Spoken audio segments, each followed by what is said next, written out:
Почитувани сограѓанки и сограѓани, го дочекавме празникот на трудот 1 мај во услови како никогаш досега. Целиот свет се бори со невидливиот непријател наречен COVID-19. Прекинати се работните процеси на голем број на фирми.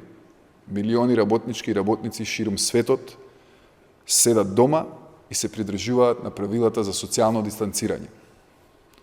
Како држава реагиравме брзо, а институциите одлучно и дисциплинирано се носат со одговорноста за справување со ризиците кои ги носи COVID-19.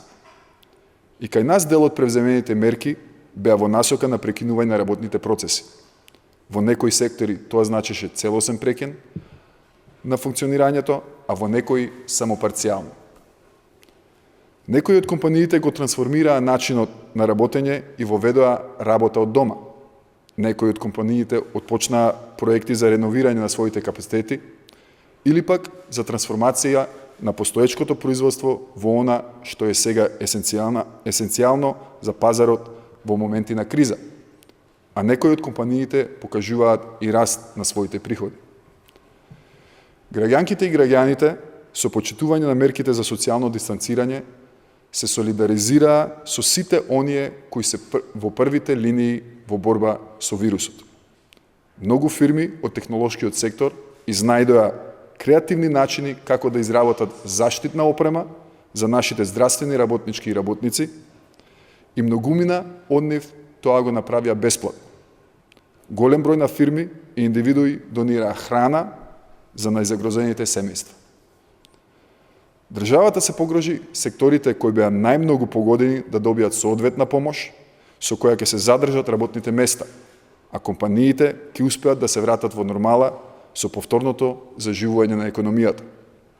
Се поддржаа и лицата со нетипичните форми на вработување, уметниците од независната сцена, спортистите, а одлучно се пристапи и со обезбедување на финансиска поддршка во висина од минимална плата во секторите кои беа најпогодени од кризата. Наша цел како одговорна партија е сите работодавачи да успеат да ги задржат сите работнички и работници и покрај отежнатите услови на функционирање. Во јавноста познати се многубројни примери на работодавачи кои со приходи од 0 денари во овој период објавуваат дека нема да го намалат бројот на вработените, и тоа е за почит. Успешните работодавачи знаат дека работничките и работниците се тие кои се лицето на фирмите. Успешните работодавачи знаат дека работничките и работниците се тие кои се двигателите на напредокот во фирмите. Успешните работодавачи знаат дека само со заемна поддршка може да има оддржлив развој на фирмите. Добрите и прогресивните работодавачи свесни се дека без разлика дали ќе добијат помош од државата, фирмите треба да им останат верни на своите работнички и работници и во услови на криза, а државата дополнително ќе им помогне на оние кои вложуваат во човечките ресурси во своите фирми. Но тоа не значи дека нема да има работодавачи кои ќе се обидат да ги злоупотребат мерките за финансиска поддршка на фирмите, вклучувајќи го и делот за евентуалното намалување на бројот на вработените. Синдикатите и здруженијата на граѓани кои се борат за работничките права веќе ја посочија опасноста од можни негативни ефекти од овие одредби. Од прекинување на договори за вработување на неопределено време до присилно префрлање на договори за вработување со неполно работно време. Тука сме да им кажеме на сите дека злоупотребите нема да се толерираат. Заедно ќе застанеме против искористувањето на трудот и заедно ќе се бориме против нехуманиот однос на мал број на работодавачи кои се лош пример за сите оние кои ја покажуваат солидарноста во овие тешки времиња. Нема да дозволиме отпуштање за фирмите да ги намалат трошоците.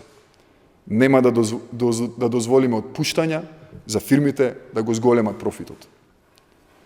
Почитувани сограѓанки и сограѓани, во овие тешки денови сакаме да ви се заблагодариме за напорите што ги правите, за истрајноста што ја покажувате и за солидарноста која што ве краси. да продолжиме заеднички да се справуваме со кризата што го опфати целиот свет и сигурно ќе извојуваме најголемата победа со тоа што ќе ги задржиме работните места на сите. Нека ни е честит празникот на трудот. Благодарам.